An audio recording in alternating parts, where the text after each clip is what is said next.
I need to tell you about the night I almost didn't make it home from work, because even now, 2 years later, I still check my locks multiple times before bed, and I can't bring myself to stay anywhere alone after dark. What happened to me wasn't supernatural, and that's exactly what makes it so much worse, because the kind of evil I encountered that night was entirely, terrifyingly human. I was 29 when I took the job at Riverside Insurance, a small firm tucked in the corner of a dying strip mall in rural Ohio. The office was nothing special, just 2 rows of desks with flickering fluorescent lights and that perpetual smell of burnt coffee mixed with old carpet. The work was mind-numbing, processing claims and filing paperwork, but it paid my bills, and most of my coworkers were decent enough people. Everything changed when Monty Callahan started on a Tuesday in late November. My manager Patricia introduced him during our morning huddle, and I remember thinking he looked older than the early 30s she claimed he was. Something about the way his skin seemed too tight across his face, the way his eyes had this flat, glassy quality. He was tall and thin, his cheap suit hanging off his frame, and when he shook my hand, his palm was cold and clammy, his grip lingering just long enough to make me uncomfortable. Patricia seated him directly across from mine and asked me to help him learn the filing system. Over the next 2 weeks, I noticed things about Monte that set off quiet alarms in my mind. He never ate lunch, never left his desk except for the bathroom, and when I'd glance at his screen, I'd see nothing but random letters and numbers, like he was typing gibberish all day. Whenever I got up to refill my coffee or make copies, he'd appear beside me within minutes, standing too close while asking strange personal questions about whether I lived alone, what route I took home, whether I had family nearby. My coworker Lisa pulled me aside one afternoon and whispered that she'd caught him taking photos of the office on his phone, but when she'd asked why, he'd just smiled and said he was documenting his new workplace. The Friday before Thanksgiving arrived with forecasts predicting a massive storm. By noon, the sky had turned a sickly yellow-gray, and Patricia decided to send everyone home early, except for 2 people who'd stay late to finish processing urgent claims before the holiday. I should have left. Every instinct was screaming at me to get out, but I'd been conditioned to be responsible and helpful, so when Patricia asked for volunteers, I raised my hand. Monty volunteered immediately after, his eyes locked on mine with an intensity that made my stomach turn. By 4 in the afternoon, the storm had arrived with a vengeance, wind howling and rain hammering the windows. Patricia and the others rushed out, leaving Monty and me alone in the suddenly claustrophobic space. The office took on a different character when empty, every sound amplified, the creaking of the building, the dripping ceiling, the electrical hum that seemed to pulse with my racing heartbeat. Every time I glanced up, Monty was staring at me with an expression between anticipation and hunger. Around 6, the power started flickering. Monty laughed when it happened, a strange hollow sound, and said something about how romantic storm lighting could be. When the power finally failed completely, plunging us into darkness broken only by pale orange emergency exit signs, I felt my body go rigid with fear. I suggested we should head home before the roads got worse, but Monty walked to the front entrance, and I heard the deadbolt click, the sound of keys jingling as he pocketed them. He turned back and said in a voice that was too calm that it wasn't safe to drive in this weather, that we should wait, that we had plenty of time to get to know each other better. I forced myself to stay calm and told him I needed to call my boyfriend, even though I didn't have one, even though my phone had no signal. Monty smiled, a slow, spreading smile that revealed too many teeth, and said he was sure my boyfriend would understand that tonight was going to be special. I grabbed my purse and headed toward the back exit to the employee parking lot, but when I pushed the handle, it didn't budge. Someone had wrapped a chain through the handles and secured it with a padlock, something that hadn't been there that morning, which meant Monty had planned this. I turned and saw him at the end of the hallway. Holding a flashlight, he clicked on and off in a slow rhythm. He started walking toward me, not rushing, saying my name over and over in a sing-song voice. I ducked into the supply closet, pulling the door shut and pressing my back against the wall, my hand over my mouth to muffle my breathing. I heard him stop right outside. He knocked 3 times and said he knew I was scared, that he'd been planning this for weeks and just wanted to talk to me without all the other people around. I don't know how long I stood there, my legs trembling, listening to Monty searching for me. Then I heard a tremendous crash of breaking glass. I risked opening the door a crack and saw the front window had been completely shattered, rain pouring in through the opening. Monty was nowhere in sight. Then I heard his voice from Patricia's office, talking on her landline to someone, describing what he'd done and what he was planning to do next in a detached, clinical tone. This was my only chance. I forced my legs to move, running as quietly as I could toward the shattered entrance. Rain soaked through my clothes as I stumbled through the opening, cutting my hand on glass, but I didn't care because I was outside. I ran across the parking lot toward my car, and I could hear Monty shouting behind me. My hands shook so violently I dropped my keys twice before getting the door open, and as I started the engine, I saw him in my rearview mirror running toward me with something that looked like a knife. The engine turned over, and I accelerated toward the exit, tires squealing, not caring that I was hydroplaning. I drove straight to the police station, leaving a trail of water and blood through their lobby. They sent officers to the office immediately, but they found Monty's car still running with the door open and no sign of Monty. They found his wallet with a notebook filled with detailed entries about my daily routine, what time I arrived, what I wore, conversations I'd had. They found a duffel bag in his trunk containing rope, duct tape, plastic sheeting, and tools the officers wouldn't describe, but that made their expressions go very hard and serious. They never found Monty Callahan. When they ran his fingerprints, they got a hit for Michael Reese, released from prison 8 months earlier after serving 15 years for attempted kidnapping. The photo looked nothing like the Monty I'd worked with, like he'd deliberately changed his appearance. The social security number he'd used belonged to a man who died 3 years earlier. He'd constructed an entire false identity just to get close to me, though police could never figure out why he'd chosen me specifically. What keeps me awake isn't what Monty tried to do, though that's terrifying enough. It's thinking about how long he'd been watching me before he walked into that office, how many of my routines he'd memorized, how carefully he'd planned everything. The police said cases like this rarely end the way mine did, that I was incredibly lucky. But here's what I can't stop thinking about. 2 weeks ago, I started a new job at a medical billing company across town. On my second day, a man started in the cubicle next to mine. He's shorter than Monty, has a beard and glasses, and introduces himself as Steven. But when he shook my hand, his palm was cold and clammy, and he held eye contact just a fraction too long. Yesterday, I noticed him taking photos of the office on his phone, and I swear, even though everything about him looks different, when he smiles, I can see too many teeth.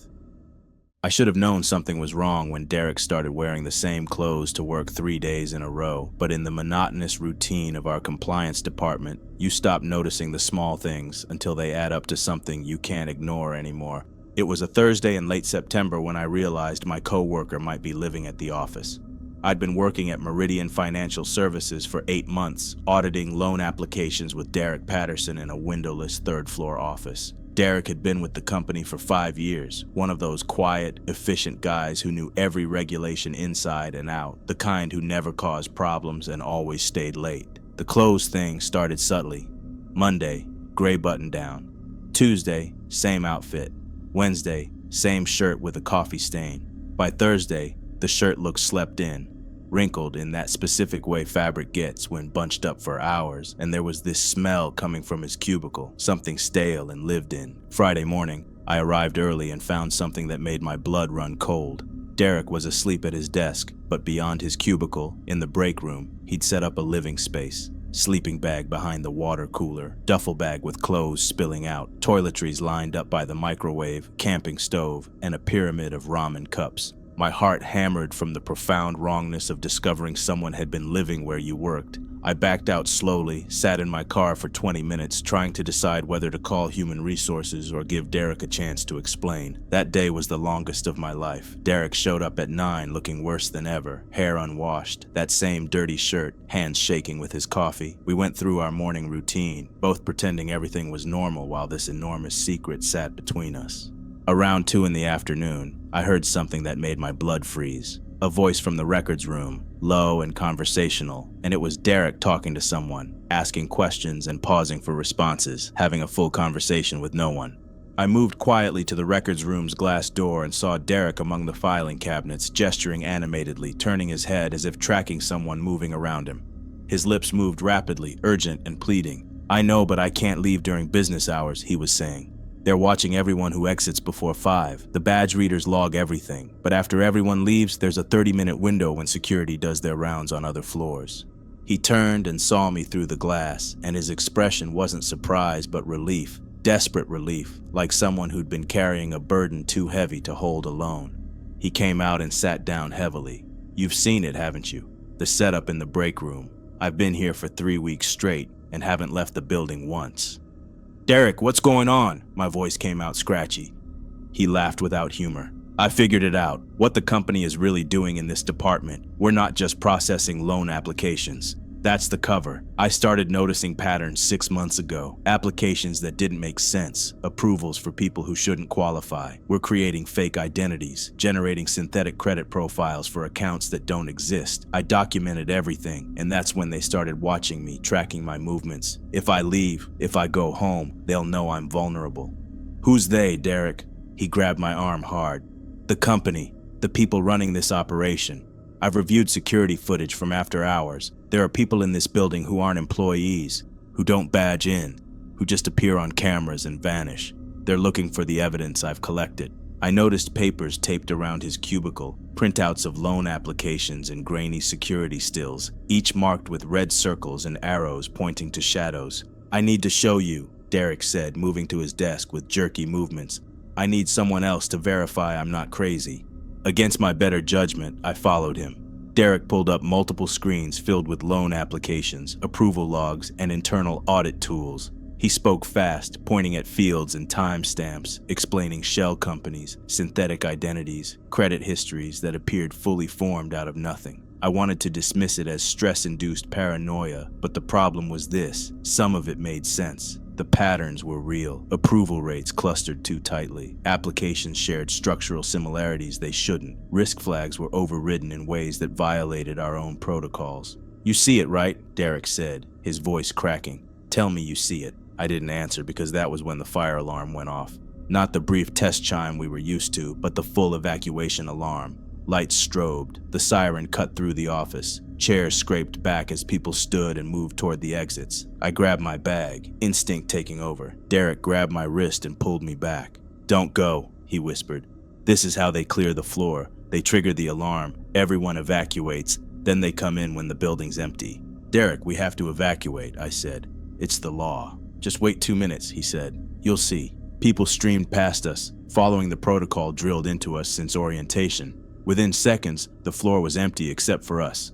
The alarm kept blaring as Derek pulled me down behind his desk, crouching low. My heart pounded so hard I thought it would give us away. That's when I heard the footsteps. Not running, not panicking. Measured, multiple sets, moving with coordination through the empty office. They weren't checking cubicles or calling out for stragglers. They were moving with purpose. They come during drills, Derek whispered, shaking. 3 minutes, in and out before security does their sweep. The footsteps headed toward the records room. Voices followed, calm, professional. Section 12, September through November. Bag everything and let's move. I heard file cabinets open, papers pulled free, boxes shifting. Not chaos, precision. When the alarm shut off abruptly, the footsteps retreated toward the service elevator, the one employees weren't authorized to use. I stood on unsteady legs and walked to the records room. Several cabinets hung open. Entire sections were gone. Not disturbed, removed. We need to call the police, I said. Derek laughed softly, rocking back and forth. And tell them what? They'll say the files were archived, transferred, misfiled. That's why I stayed, because once I leave, they erase everything and make me look unstable. I didn't argue. I ran. I took the stairs 2 at a time and didn't stop until I was outside in the parking lot with the rest of the evacuated staff. I found my supervisor and told her everything about Derek, the missing files, the behavior, the fact that he was still inside. The investigation wrapped up in 48 hours. There was no break-in, no missing files. The open cabinets were part of a routine audit Derek had initiated. The fire alarm was scheduled for maintenance. Derek was terminated with what everyone referred to as a generous severance package. Then he vanished. Life returned to normal. Except 3 months later, I started seeing the same patterns. The same anomalies Derek had pointed out, approval clusters that made no sense, synthetic-looking profiles. When I dug deeper, I found exactly what he'd found. That's when I really noticed the cameras, how they tracked movement in the hallways, how my badge access logs showed entries I didn't remember making. The records room at 6:15 in the morning, the executive floor before 8, my credentials, my code, but I knew I wasn't there. Someone was using my access, building a trail that looked exactly like Derek's. Last week, I found a sleeping bag behind the water cooler, folded with military precision. When I mentioned it to my supervisor, she said there was no sleeping bag. She suggested I take time off. That compliance work could be stressful. That afternoon, I received an email from HR. Subject: mandatory wellness check-in. They expressed concern about my behavior, said colleagues had noticed changes. I'd been asking unusual questions about old loan files. I hadn't asked anyone anything. That's when I checked Derek's termination record before I left for the day. There was no severance package, no benefits, fired for cause, escorted out by security. But I clearly remembered my supervisor talking about the severance. Coworkers mentioned how lucky he was. Either the memory was planted or we all accepted the lie because the truth was worse. I'm writing this from my car in the parking garage because I finally understand what Derek was afraid of. He wasn't afraid of losing his job. He was afraid of what happened during that escort out. Why has no one heard from him since? Why is his phone disconnected? Why his social media went dark? Another email just came in. Human Resources again. Mandatory meeting tomorrow at 9 a.m. Attendance not optional. CC'd to legal and security. Then my phone buzzed. A text from an unknown number. We know you're in the parking garage, level 3, spot 247. We just want to talk, support you through this difficult time. I never told anyone where I parked. Another message arrived, a photo. Derek sitting in a windowless room staring at a screen, that same gray shirt hanging loose on his frame. The caption read, "He's helping us now. You will too." I'm driving, hands shaking, because they aren't just watching The Office anymore. They're watching everything. And the worst part is this. I never deleted my badge access. I'm not escaping. I'm just making it easier for them to document my decline. Just like Derek did. I need to tell you about Emerson. Not because I want to, but because I need someone else to know what happened, in case it happens again, in case he finds me. It started at a call center in Phoenix, one of those sprawling office buildings that looks identical to 50 others in the business park. I worked the graveyard shift, 11 p.m. to 7 a.m., taking customer service calls for a telecommunications company. The pay was good enough to ignore the fact that I never saw sunlight anymore, and honestly, I preferred the quiet, fewer people, less drama. Emerson was hired about 3 months after me. He seemed normal at first, mid-40s, balding, always wore the same navy blue polo shirt. He had this habit of arriving exactly 15 minutes before his shift and leaving exactly on time. Punctual, professional, forgettable. Except he wasn't forgettable. The first weird thing happened during week 2 of him being there. I was in the break room around 3 a.m., that dead zone where time feels like it's moving through mud. I was heating up leftovers when I felt it, that prickly sensation on the back of your neck when someone's watching you. I turned around. Emerson was standing in the doorway, perfectly still, just staring at me. Not in the microwave, not at the clock, at me. "Hey," I said, trying to sound casual. "Need the microwave?" He didn't respond, just kept staring with these glassy, unblinking eyes. Then, after what felt like an eternity but was probably only 10 seconds, he smiled. It wasn't a normal smile. His lips pulled back too far, showing too many teeth. "You eat a lot of pasta," he said quietly. I laughed nervously. "Yeah, I guess I do. Every Tuesday, pasta. Every Thursday, pasta." His voice was flat, robotic. My stomach dropped. I hadn't noticed my own pattern, but apparently he had. I grabbed my food and walked past him quickly, feeling his eyes follow me down the hallway. After that, I started noticing Emerson everywhere. And I mean everywhere. If I went to the restroom, he'd be washing his hands when I came out, even though I'd been alone when I went in. If I walked to the vending machines on the 3rd floor instead of the 2nd, a random decision I'd made on impulse, he'd appear moments later, buying the exact same snack I bought. When I stayed late to finish a difficult call, I'd look up to find him at his desk across the room, not working, just watching me in the reflection of his dark monitor. The worst part? Our supervisor, Janet, thought he was fantastic. "Emerson is so dedicated," she'd say. "Always here early, never complains, perfect attendance." She didn't see what I saw. None of them did. Then came the notes. The first one was tucked under my keyboard. I found it during my Thursday shift around 2 a.m. It was written in precise mechanical handwriting. "You breathe differently when you're anxious. Faster, shallower, like now." I looked around the call center floor. Emerson was at his desk, headset on, appearing to take a call, but I could see his lips weren't moving. He was just sitting there, and when I made eye contact, he mouthed one word: "Breathe." I went to Janet the next day, showed her the note. She looked concerned but skeptical. "Are you sure it was Emerson? This handwriting could be anyone's." I told her about the staring, the following, the break room incident. She promised to keep an eye on things, but suggested I might be stressed from the night shift. "People see patterns that aren't there when they're tired," she said.